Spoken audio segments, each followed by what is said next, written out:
everybody. Thank you so much for showing up. This is the Redeeming Her podcast. I'm Deborah Larson, and Katie is here. I'm Katie Shive, your beautiful ride or die co-host.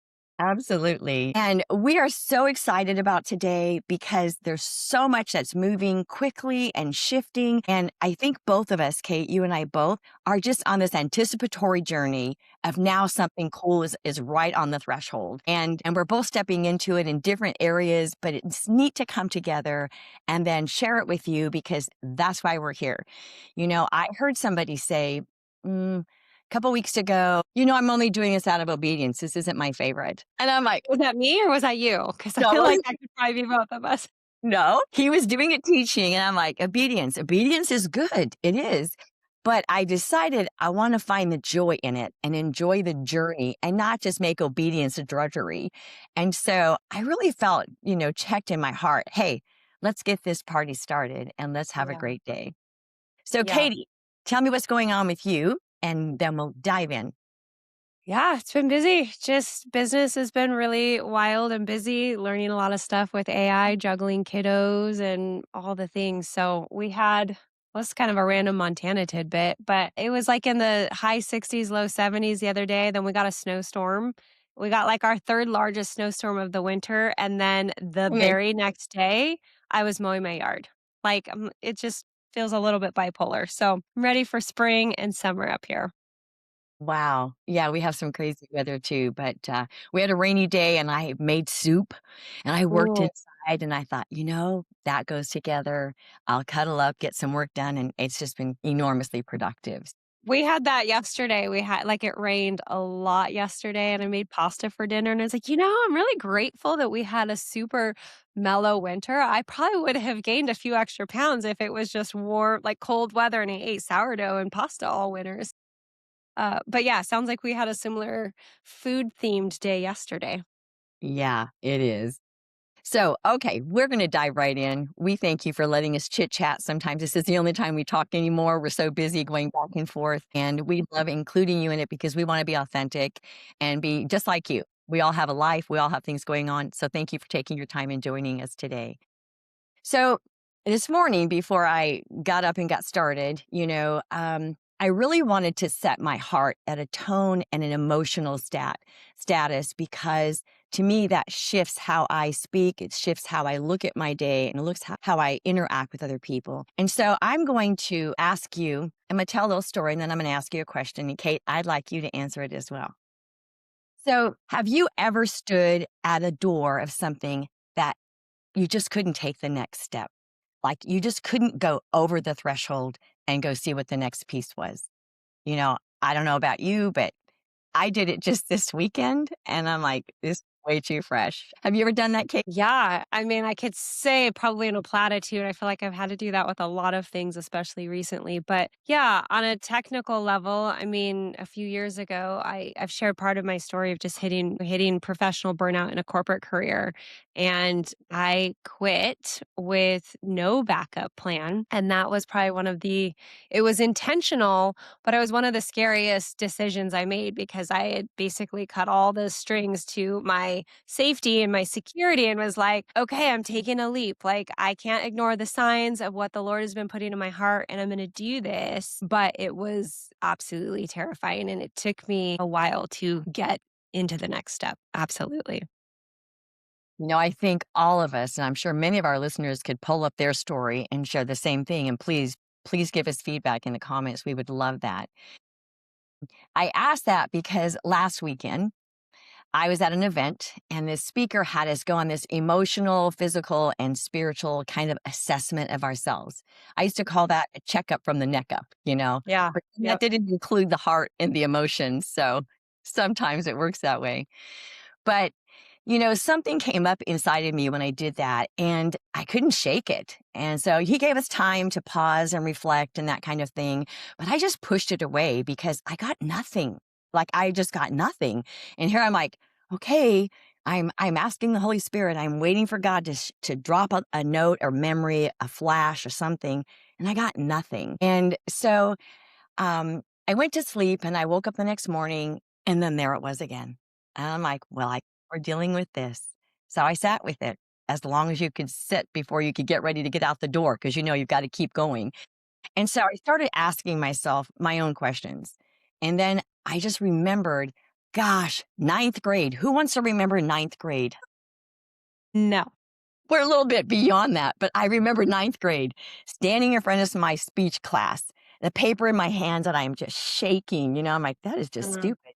And I couldn't get the words out. And I just started crying. And then I just walked out the door because there was no way I'm going to continue to humiliate myself.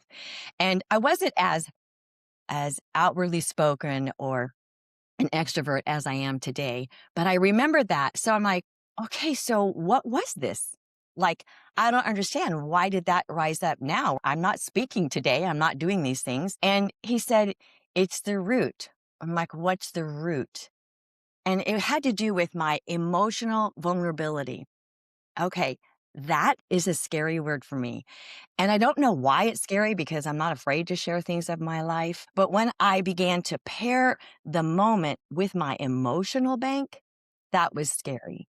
And all of a sudden you started feeling it. And you know, if you just start feeling an emotion and then it can choke you and you think you're going to cry, I just remember buckle up, buttercup. You know, that's what I was taught. And I thought, how do you work with that and then deliver and come up and talk to people and move forward in that way? And so, what I really discovered was that vulnerability represented loss to me. Because to me, every time I was vulnerable, it cost me something. It cost me embarrassment. It cost me time. It cost me discord. And then I went, wow, you know, I'm a little bit older than most people. Hmm. You think it's all gone, and then Yeah. isn't that the kiss of heaven? That it's like, "Deborah, you asked, and you weren't in a place to receive it, so when you got home, you could wake up and absolutely, you know, go through that thing." And so I'm not in the ninth grade anymore, you know, and my nervous system just didn't get the memo. So today I get to talk from a place of fresh experience because Yeah. that actually literally took me to my knees. I was like, this is kind of crazy weird. But we had a really beautiful compliment the other day. And Kate, I'd like you to pop in on this because it came to you. But last podcast, we talked about neurobiology and a ton of other things. And if Yeah. you haven't listened to it, please jump back and do so. But Kate, I want you to share what happened. Yes. We had somebody had reached out to me. They sent a text. So yes, in full disclosure, I know this person. But they sent me a text and was just asking me some questions about the podcast episode of, how do I do this? And, do you have any tips? And so, kind of to summarize the gist of the text was just like, wow, this was really helpful. Can you give me some specific pointers? How do we, break the loop or the cycles? How does inner work actually work? And what I love about that text is it's a practical question to a really complex topic. And I think sometimes I have at least experienced and seen that you almost have like two camps where you have some people that will over spiritualize a response. We'll just go pray about it. We'll just go sit. And you're like, cool, in theory. And then you could have the other side that's like very maybe regimented and here's the system and do somatic tapping and different things. And I'd like to say two things. One, I think that we are so individually and uniquely made that it is impossible to say that one system or framework will work for everybody. And the second thing is, especially as we get older, and like you're saying, Deborah, that memory took you back to ninth grade. Well, Right. you're not in ninth grade. Maybe you're still in college. We'll just, age is irrelevant. But there's been a gap. There's been a lot of history between that moment and where you stand today. And so I think it's a miss on us to just dismiss it and say, we'll just go pray about it. Well, like sometimes we actually need tools. We need to actually like rewire our thinking and whatnot. So that was kind of the inspiration for today's conversation is we want to kind of go deeper and unpack a little bit. So, like you said, if you haven't listened to the first episode, I would highly encourage you to just hit pause and go back to the first episode. That's actually going to provide a lot of great context and foundation for what we're going to share today. Absolutely. And that is a great recommendation. So, In the recap, just for those who were listening and were on it, and then they want to just kind of review, we talked about our biology, the neural loop, and the nervous system and how it works. So, what I discovered again this weekend was that, we're wonderfully made. We're body, we're soul, and we're spirit, and they are all integrated. And it was really fun. I actually went back and listened to it and like, that was fun to do. So it was Yeah. neat to actually just bring a revelation that can be practically applied. And like you said, look, I'm a strong believer. I anchor there with Christ. This is not a place of proselytizing or anything, but it's just our truth. But there's some practical things that give us agency that we can literally take an application. And I'm going to go through those with you today. So I'm very excited. But here's the thing about the truth from last episode is that your body isn't broken. I'm not a basket case because I had an emotional moment and that was happening. Could it have hijacked me? It could have.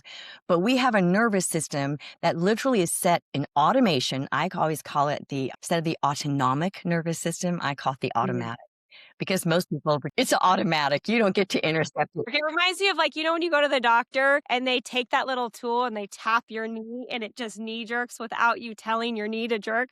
I've done that with my kids recently. But that kind of is what the visual representation of you get a trigger or something, you're like, oh, that just automatically happened. I didn't see that. Yes. And I was talking to my husband about this the other day, and I said, remember when the men had these anger classes that people would be sent to because they had these anger outbursts and everything? Because Yeah. he did a lot of men's ministry and stuff. And he's like, yes. And I said, yeah, I don't think it worked out real well because, to have the feeling and then to take 10 seconds, count to 10. And I'm Yeah. like, are you kidding? That reflex has already taken flight, man. It's not. And Left the building. when you look at the biology, it's Mhm. absolutely true. It like proves itself. So then now the shame or the responsibility or failure that you might have felt because you couldn't intercept that moment, like let's just let that all go because there's so much that we're learning and the things that we can apply are like, okay, I've never really wanted to do the breath work when people say, Yeah. all those things. But, when I was listening to it and I was learning about how that actually, you know, functions in our nervous system and calming the body's response down, then the Holy Spirit said, "Wasn't that what you did when you would run hills?" I was like, "What?" He's like, "Yeah, I already talked to you about that." I said, "You did?" He goes, "Yeah, remember you were running the hill." And this is actually kind of funny. I'm running the hill. It's not a very big hill, maybe a quarter mile high or something. But my body would just hunger for air. And so I'd be like, okay, Right. I'm a distance runner trainer. I have like a heart rate of 40, and everything's going good, but my body's starving for oxygen. And so I said, hey, I just started to breathe slowly. And I actually talked to my body. You're good. We got a lot of perfusion going on here. You've got plenty enough oxygen. We're going to be at the top really quick, and then downhill is free. Just pace it. And I really didn't have any thinking about my biology says this, Right. but we do it naturally. So I remembered that and I go, oh, okay, I just need to apologize to somatic people and trainers because I probably wasn't the best reflection, but I get how it works in a place that will give us the 10 seconds to pause Mhm. Yeah. instead of letting it come out of your mouth, just like, okay, we're going to take that second and then we're going to let it go. And I actually applied it this weekend. But these are the things that I want to dive into, and let me give you a little bit of an outline. So, we're going to talk about practical things. We're going to talk about roots, what the loop system does, and how it works. I'm going to include the spiritual aspect. So, we're not like just thinking, oh, something's wrong, or I got to go pray, or God isn't talking to me, or I've done something wrong personally. And then we're going to talk about reframing it. Now, if we don't get to everything, every piece of it, we'll bring it back around. But I wanted to just recap those things because I want to touch on them to equip you with the ability to go, wow, my body really is a gem. And God provided all those tools inside of us. He created it. We just didn't know how it worked. We didn't know Yeah. how to tap it. And on top of that, if you don't have a relationship with the Spirit of Truth, you can find one because it's not about changing your entire life, and I'll get on that later, but it's about registering and knowing what's there and how to move forward in it. So good. It's going to be good. Let's dive. Let's go. Let's go to the All right. deep end. I brought my goggles. I always feel like just this kind of a side note, filler side note, but Deborah and I will usually text during the week, kind of like what we're feeling or thinking for the weekly topic. But like we don't come into this super scripted. We really do want this to kind of be organic and fresh. But anyways, I feel like I go through. I feel like I'm like your pupil every time that's going through it because I like go into the deep dive every time. So when I say let's dive in, I really am like, oh, okay. I don't know where we're going, but like let's go deep. Yeah, I did say, do you want the outline? You don't like it. That's fine. We'll go from there. Nope, I'll swim. I'm either gonna sink or swim. That's kind of my MO. So yeah, so let's get into it. Well, I just mentioned that, that God had built these tools inside of us way before we understood them to use them in an appropriate fashion, something that we could literally feel like, hey, this works. Yeah. We talk about that, but what you have to understand is, again, the body, soul, and the spirit are all one. These aren't separate individual parts of you, although they can function in their lane, just like we do when we go to work. I have a role, you have a role. We have all the other capacities the same, but we stay in this one lane. And sometimes your body does that, and sometimes your spirit does it, and they complement one another. And that's what I really wanted to do, is that God designed us so that we could work as a whole person. And when we acknowledge those pieces, it'll actually be beautifully displayed in your choices and the outcomes of those. So I want to start with Proverbs 20:27, just to give you some principles of what we operate under. The human spirit is the lamp of the Lord that sheds light on one's inner being, right? He designed your spirit as the place where he illuminates what's hidden. So this weekend, when I'm asking, okay, what's going on? It didn't come right away, but the root was there and he can show it to you. Now, there's another translation that I actually love all the time because it's more conversational, and it's called the Passion Translation. And here it says, the spirit that God breathed into man is like a living lamp. It's a shining light searching into the innermost chambers of our being. So to me, that's a qualifier, Kate, that if we sit there enough, it's going to surface. We need to give ourselves permission. I had no idea that I felt that way about vulnerability because I share a lot of personal things.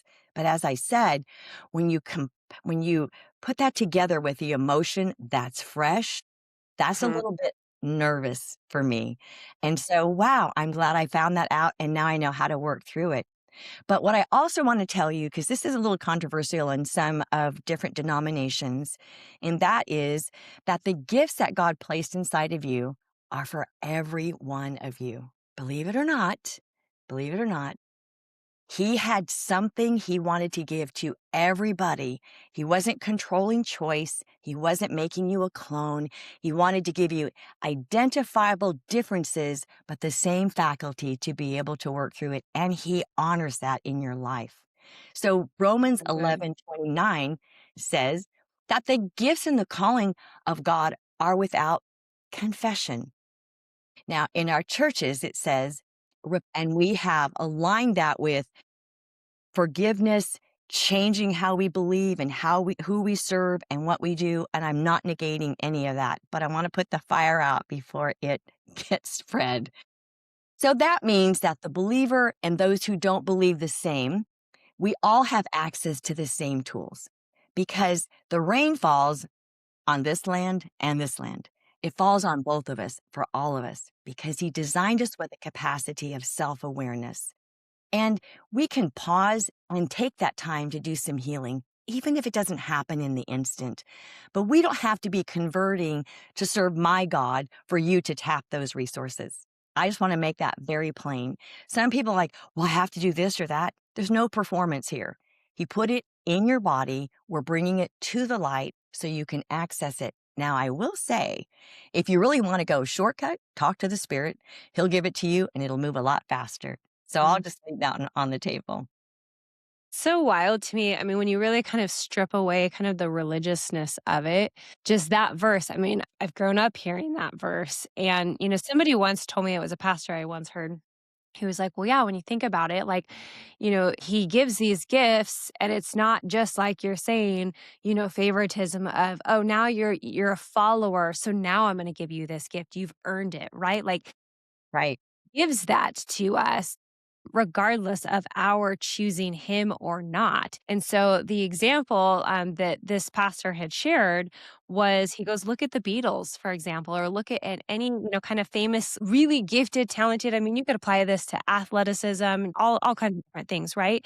And, not everybody is a follower of Jesus, and that's fine, but they still are very gifted and talented. And where do you think that came from, right? And so that can, like you're saying, that can trigger some people in your theology. But I think it reflects back to his nature of his kindness as a father, because he gives gifts without favoritism and without stipulation of do this and then earn that. And so, how beautiful is it that he gives us these beautiful gifts and we have them to use whether or not we choose him? Like that's a lot right there. I can honestly say in comparison, if we look at the Jewish culture, they don't believe that Jesus is their Messiah, but they still function on the principles of the Bible and they work because he sets up order for a cause and effect. And when you understand those things, it's not about, we're not here to talk about religion as much as we want to give people the opportunity to know, hey, this is where I function. It works faster for me when I use this and I integrate God's voice because he'll guide us, because he has that for all of us and he's still a good dad for everybody. It's just that we have these boxes that we're forced to sit into. If you believe to this faith, this is how this works, or this one. And I just don't see Jesus teaching that anywhere. So I want to make sure that people feel free, that you don't have to resolve that before you decide you want to engage into the things he's already placed within you. What I can say is if you do want to have the conversation with him, just know that that door is always open and he's not afraid of who you are, what you believe, or what you say. So I want to just encourage you to do that. Okay. I just covered all that. Let me skip through some of these things because I want to make sure I can touch on everything. And so when I look at this process, a promise that he's made, when we start to figure out how we're wired and how it works, I want you to know that it's the same system in everybody. What's different is that we have a different background. We have different environments. We come from different cultures. So it doesn't work the same for everybody because we're not dealing with the same external things that you bring into your life. So I want you to be courageous and say, look, I can do this. My story might not be the same, but the way the body works is identical. So that's why I shared that story from this weekend. So you can know, hey, this is something I can at least guide by. Dude, I'm supposed to have every answer, right? I know that I don't. But what I do know is he wanted to make sure that I was going through things and I'm still learning so that we all can go, we're on a growing path. It doesn't matter where you started. It does matter where you end. Well, and I think, yeah, I mean, we're always on this journey, right? And what's always surprising to me is like when a trigger will come up and I will actually take the time to acknowledge it and have some curiosity of like, huh, what is that? Oftentimes I'll find like, I thought I already dealt with that. Right? Like, "Oh, I thought I already worked through that." And to a degree, sometimes I have. But there's also I mean, we're multifaceted humans. I don't wanna say we're complex in a negative sense, but we're complex in, like, there's just layers to us. And so sometimes, I mean, if you're listening, you're like, this thing keeps coming up." It might not be that you've not unresolved it, but maybe there's layers to it or whatever that trigger is that, like, hey, the Lord's probably not going to bring it all up to a head. Sometimes he does, but I guess what I'm just trying to say is like if you've ever had a moment where you're like, I thought I've already dealt with that, it's not necessarily that it's coming back up, but there can be layers to working through stuff.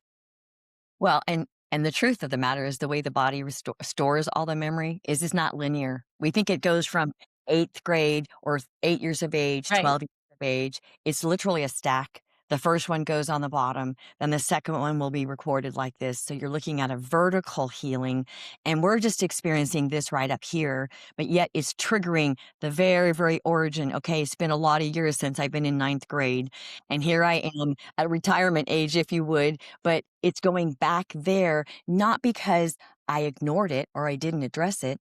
It was because it was specific in a scenario that when I really pondered on the emotions, that was the one that was left. And so it's not like there's a one and done. It just is, this is how the body works. So when you think, yeah, I think I've done that, well, you have. But there's other things that are still emerging because we just have different life experiences and it's ever changing. So I want to dive into the practical tools. This I want to say to our person who inquired, thank you for asking. It's so much fun to feel like we can bring and deliver some tools, and I hope you apply them. If you have any other questions, and those of you be courageous, do the same, then I want you to reach out so that we can bring you something that's really possible. Nobody wants to live stuck. Nobody wants the block and they can't get it, or they can't step forward of that threshold, because then you look at that and then you self-sabotage for lots of Mhm, reasons. So I won't mhm. go into those, but I want to give you the tools and how you can do it.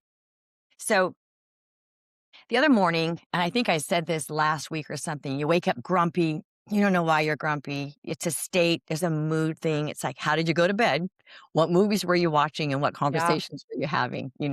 Or what are you stressing over you have to perform the next day? All of that really matters. Not that you've got to dissect it, just take note. And so Mhm. when I woke up, it was something that was really weird. And I want to bring it into the place of where you can recognize when you're kind of asleep and kind of awake. So you're in this place where you're coming up in this twilight and you're kind of waking up, but you don't really want to wake up yet. And in that little window, it's kind of like a daydreaming feel.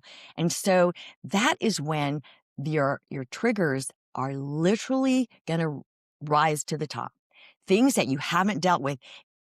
Your brain, let me see how I can say this. That's the time that the triggers of an emotion or a thought that didn't get processed will literally come back and loop backwards. And when it loops backwards, then it starts to surface. Now you can shut it down, like I did the other day, or you can sit there in a minute and go, what is this making me feel? How come I'm feeling this way? What is it? Is it frustration? Is it shame? Is it fear? And you just begin to go in that and stay in that same place of lucidity, but you're not fully cognizant. That's the place that you can literally figure, wow, what is happening? So that when you wake up, you're not triggered and reacting and moving forward, and it doesn't destroy your day. So that little pocket of time is when you can say, wow, I don't know. This doesn't feel good, but I appreciate the fact that I'm feeling it. I'll take care of this. But for now, I need to get up and go get ready for work, or however it is your day is set before you. So remember, this is something that is unresolved, unhealed, or you're contending with in the moment. And it will go looping backwards to bring it to the surface. And then we get up and go, that was a bad dream. Not Yeah. necessarily. Or you're because my husband will go, I didn't dream anything. I go, just tell me the last few things. Well, I was doing this and this and this and this. I go, no, it doesn't sound like a dream. It sounds more like an experience. And so I want to give you those tools so that you can think, okay, I can do that. And for those of you who are listening, I know I'm going through this fast. Don't worry about writing it down. I actually created a document that I'm going to put up and put down in the show notes that you can download to have your tips in front of you, and then you Yeah. can take home and practice. So, No, so how we good. put it I'm together. thinking just as you're talking, this is just kind of a funny note, but as you're talking about like what surfaces for you first thing in the morning before you're kind of in that lucid state. And I'm just thinking, what mom with small kids has a thought, like has that moment, right? I'm like, I can't remember the last time I woke up naturally. I usually wake up to mom, but anyways, someday, Yours a someday good I'll day. what? As I tell my children, I did my time. No, we will get back there when we go visit Nana and Papa's house, and I'm gonna just You will. train Cohen to be like, "Go downstairs and wake up Nana and Papa." Well, my grandkids did. I had a couple of granddaughters that lived with me for 6 months, and that's how we wake up. And honestly, come on, if grandparents are out there, they're like, are you kidding? I would trade that for the world, I to know. have that time back and really enjoy it. So, Yeah. It's actually great. Yeah. So again, I wanna say, if in that moment another little plug, if in that moment you wanna have a conversation with God or you wanna say, "Hey, this really bothers me," or maybe it didn't happen the first night, but the next night you're like, "Okay, now I know what it is, and now I wanna have that conversation," just go ahead and do it. Just go ahead Mhm. and say, "Hey, where were you? I mean, I've had some really strong conversations. How come it feels like this?" And I felt like that was kind of unjust, like I was worth nothing, or this wasn't fair that this happened to this person or that. Whatever the situation is, just try it in that little lucid moment and see how that makes you feel. Yeah. Okay, tool 2. Tracing it back to the feeling, which I talked about earlier. We're not going to analyze it to death. We're just going to trace it there. Okay. Let's don't make this hard. This isn't technical, and you don't need your cognitive not you don't need the cognitive brain to be able to break through that. Okay. You just want to ask yourself, what have I felt before? Not today, not the week, but when was the first time that this feeling really showed up? And honestly, if you don't get a thought, that's totally cool. But when you do it again, it's typically the first impression. Don't let the brain start to go through all the things. It's the first impression. And it doesn't have to be a scene. It can be a feeling, a scent, a color, a picture. It doesn't really matter. That's how you start to practice. But I would probably guarantee it'll tie to a root somewhere and he'll reveal it to you. Mhm. Yeah. Okay, tool number 3. We're going to identify that belief, right? The one we just talked about. And then we're going to look at our emotions towards it, meaning, so was this my fault? I'm not the kind of person who does this. This is what people do or say. I have to hold everything together. It's my role. That's going to be where you're going to recognize I'm looped in the head. And now you're not going to get anywhere in the connection because the way you break those loops is in the moment when you feel it, you come back again, then you're going to take action. You're not going to let yourself have that self talk that again loops backwards and starts to pull you into shame or fear or just self sabotage. Because honestly, we've all done that before. Like, I'm just not going to move forward. I'm going to wait and pray on this and see if God just leads me there. And I'm like, He already did. Right? You already did. You're right on it. You're not off time. You're right on it. It's all good. But when you get the chance, write it down, name it, and then you can go back time and again if it goes anything further. This is how you have total authority over what's happening and you can reprogram your nervous system. This is how we do it. So, before we actually take action, we have to appraise it. Now, this is what's going to happen. Once you learn to practice this and it starts again, remember we said you get a trigger and then it's automatic. And then you have to have this moment where you're going to feel it and then send it. And then we're going to like really take it up. No, we're not going to do that. We want to do an appraisal, meaning, okay, now I know it's about vulnerability. So why would I be afraid of the vulnerability? Because I've had so many other worse things happen in my life, but why was it then and why is it surfacing now? And then guess what?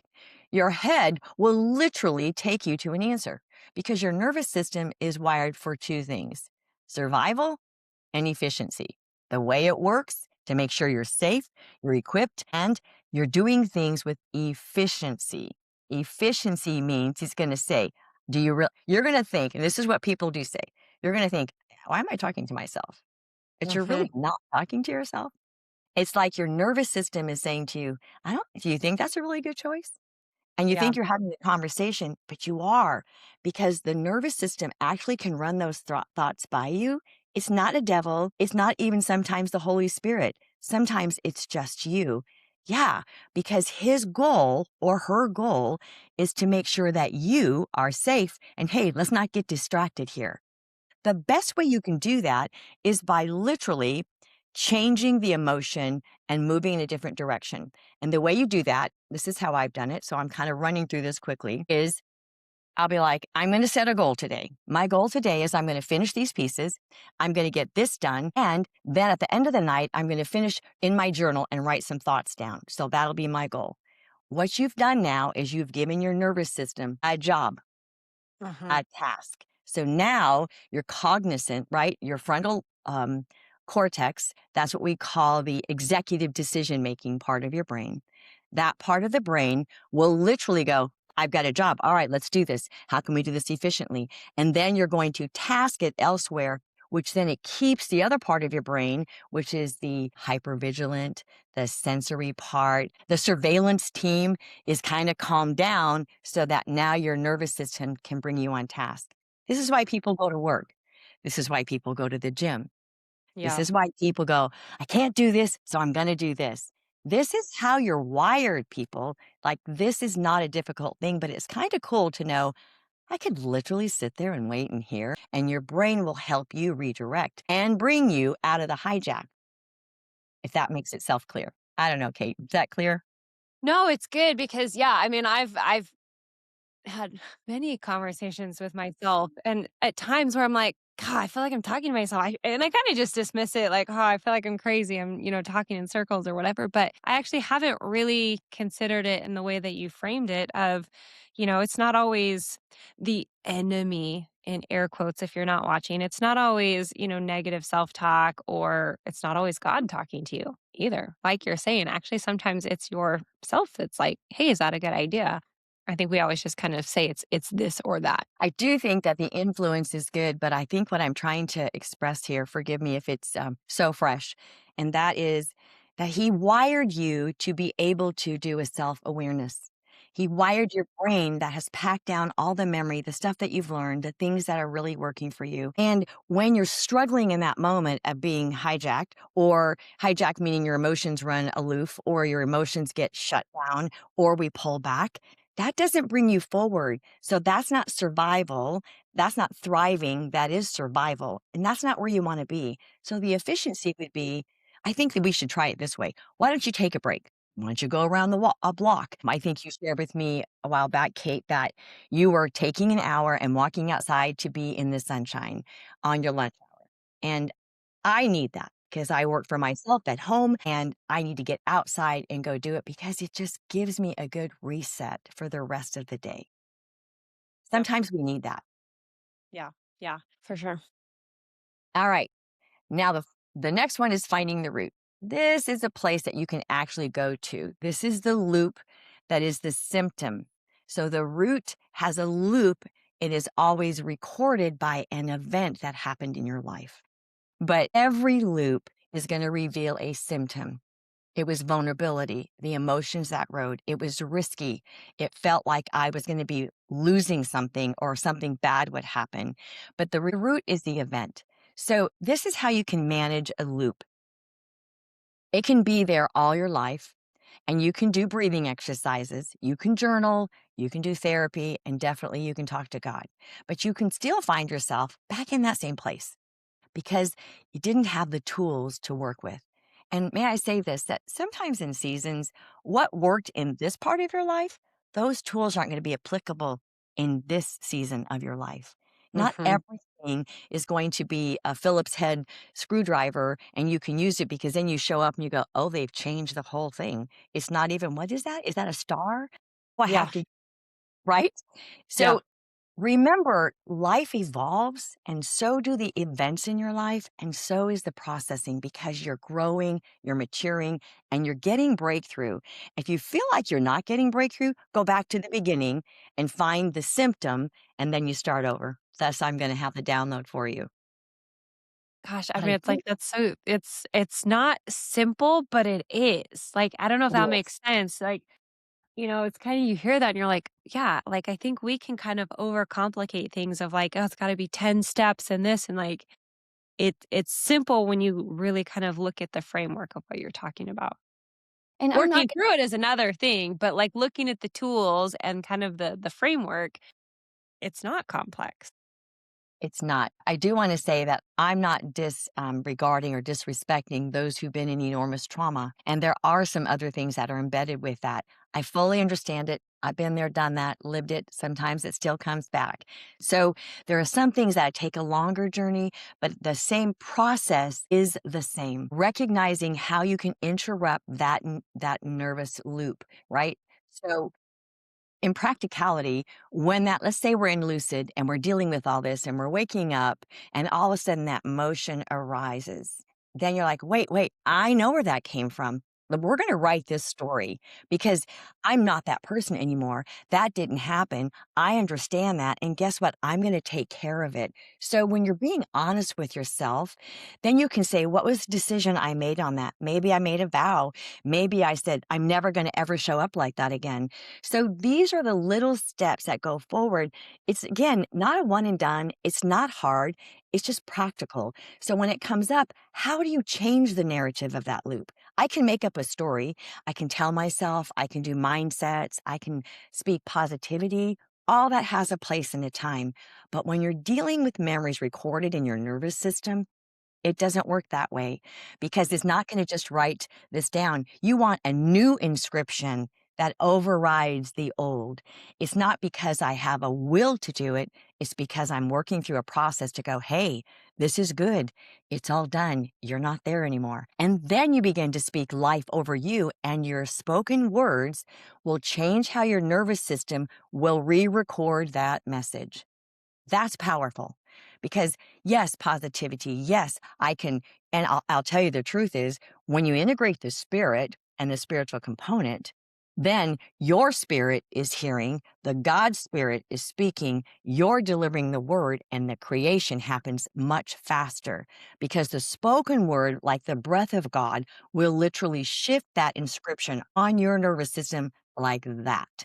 Then you're like, wow, it doesn't trigger me like that. I feel it, but it's different because we want this, it's in your hippocampus.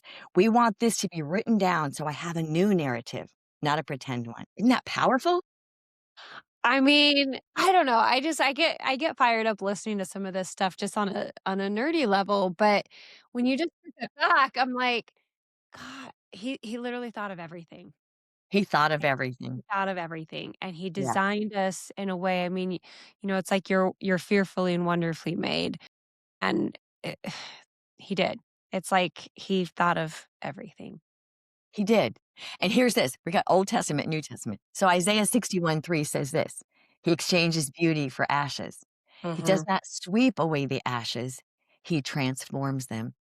The root doesn't get erased, it gets Yeah. redeemed.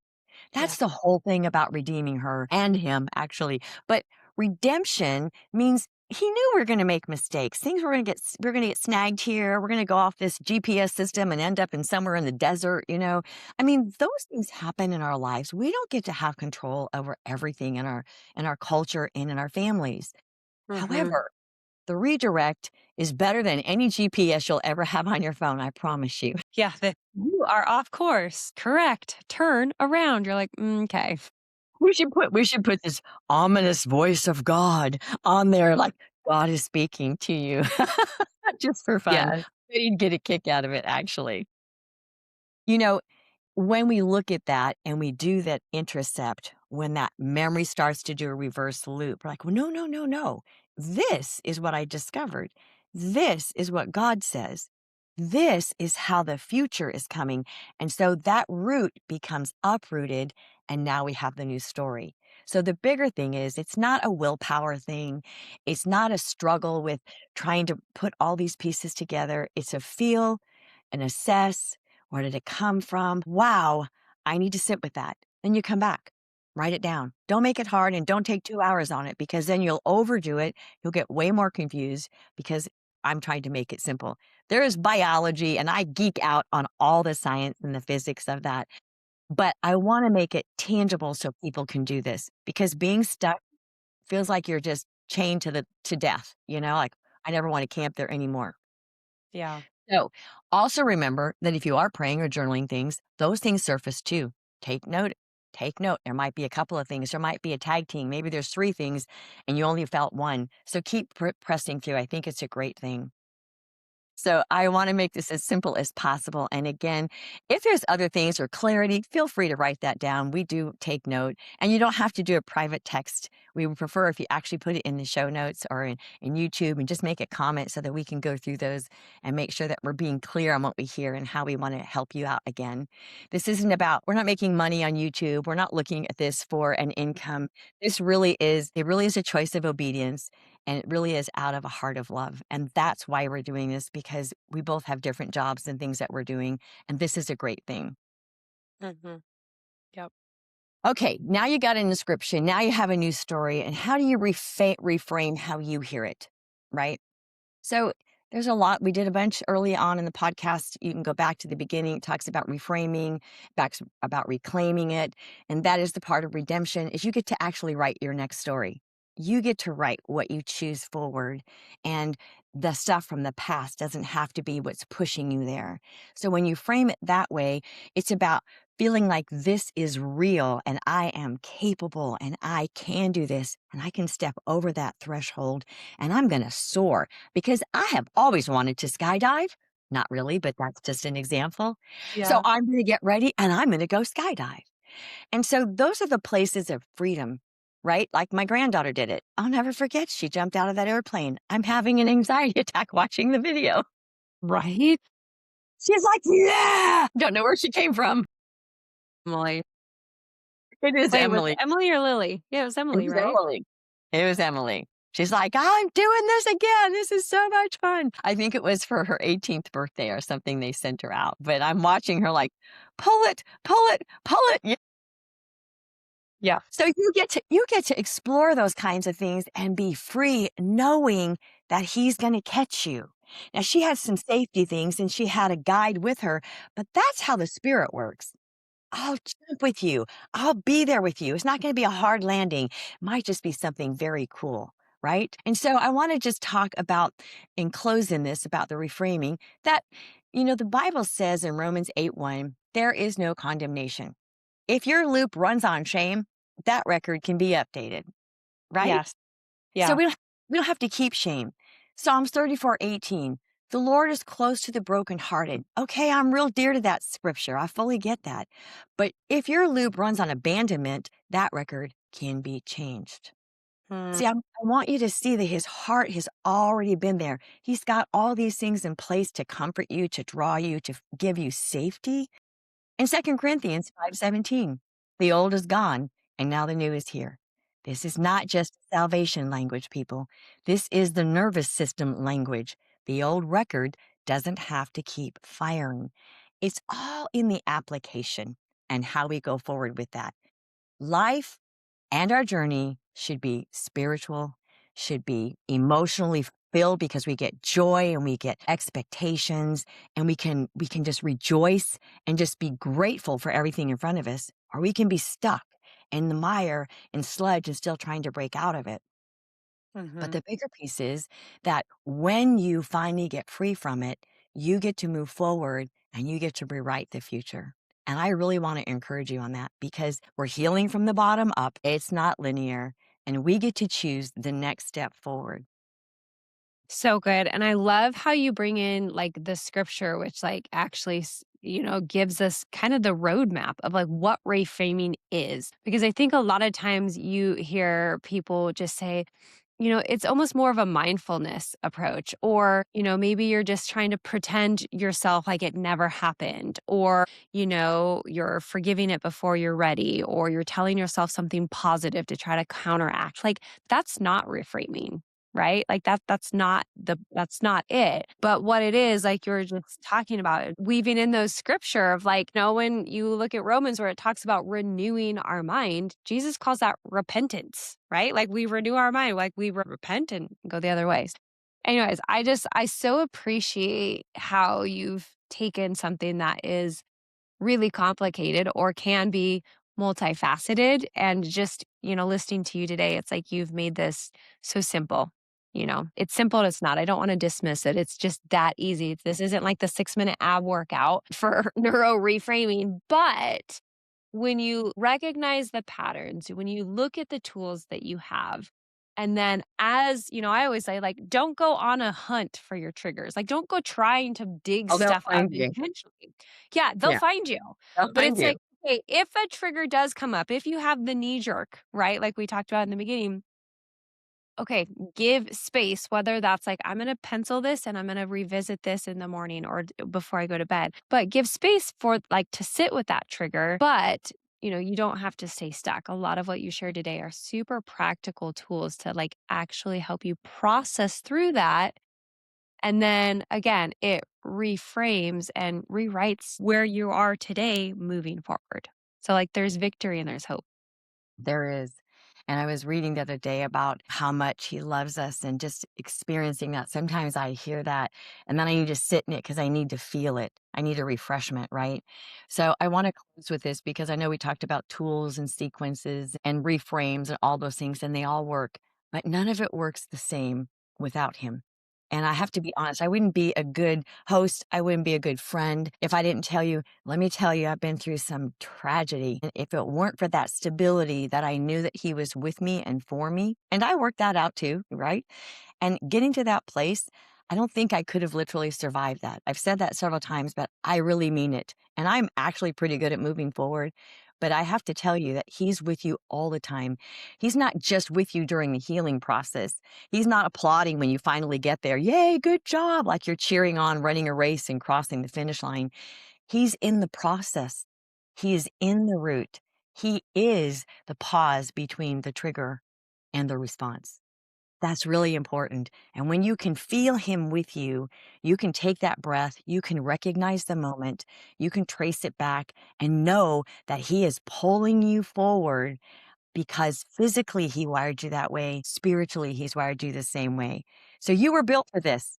The provision that came before the problem, he already did it. Your body knows the way, and the spirit just turns the light on. So good. Well, on that note, thank you guys for listening. Thank you for joining in this week. We will be back in your ear, your car, or wherever and however you listen so much. Any final thoughts, Deborah? No, but if you know people who want to hear this, you know somebody who needs this stuff, make sure that I'll make sure that the download is there. Please share it. Please share this with people. Get the message out there that there's a ton of people, excuse me, talking about the neuroscience of it. It's all good. It's fabulous. But if it's not practical and you can't put it in action, it's more confusing than it is benefiting. So I'd like to really make sure that you all get that. And yeah, I look forward to talking to you next time.